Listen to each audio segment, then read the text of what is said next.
Hello everyone and welcome to the channel Hashtags. This is our ongoing series Garbage Collection, and today's topic is Generational Collectors. As you can see, there is a quote written at the bottom which says a picture is worth 1,000 words. Now we will come to know about the reason why we have it here by the end of this tutorial. So let's start our tutorial.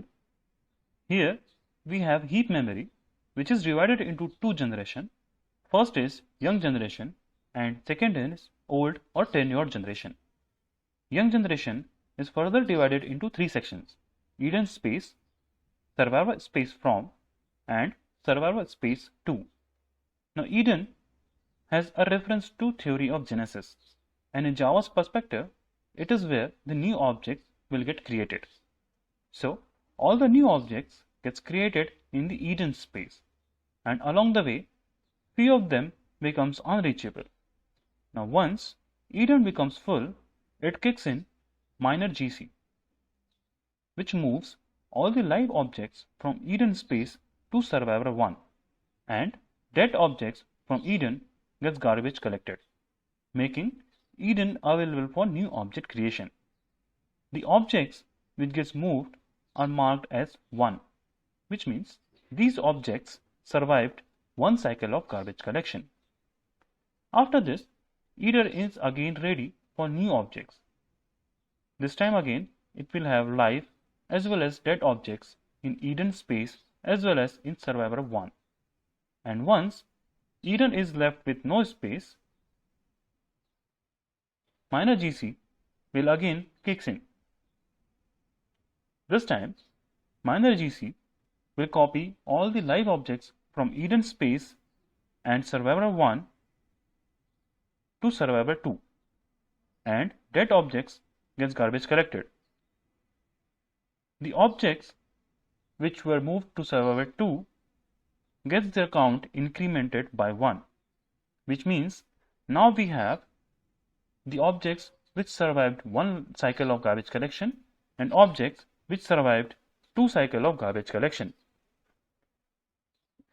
Now our Eden space is again ready for object creation,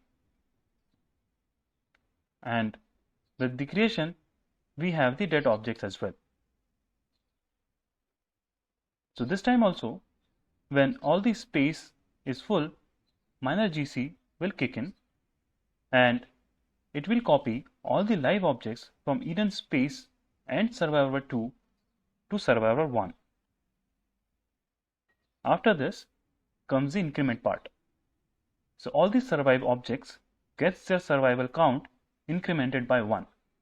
Now we have objects which survived one cycle, and the objects which survived 2, and the objects which survived 3 cycles of garbage collection. Now comes the question, for how long are we going to move around these survived objects? Now before we answer this, let's put things back into this perspective and bring back our picture worth 1,000 words. So here it is. Now all this was happening in young generation, and the answer to the question is max tenuring threshold. Now this flag defines the number of times we will be moving objects before promoting them to old or tenured regeneration. So for example, the threshold value is 6, and these many objects survived 6 cycles of garbage collection. Now these objects are eligible for promotion from young generation to old generation. Now again comes the question, what is the benefit of doing all this?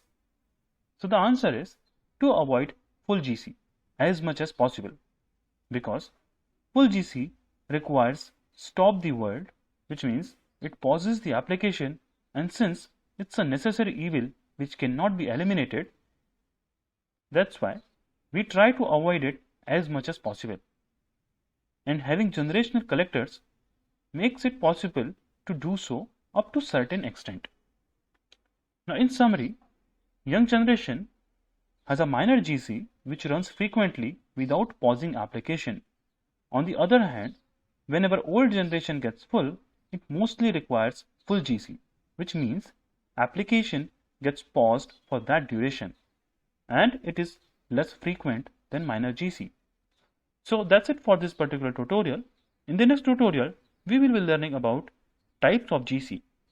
So please like, share and subscribe the channel, and don't forget to hit the bell icon to get our latest notifications.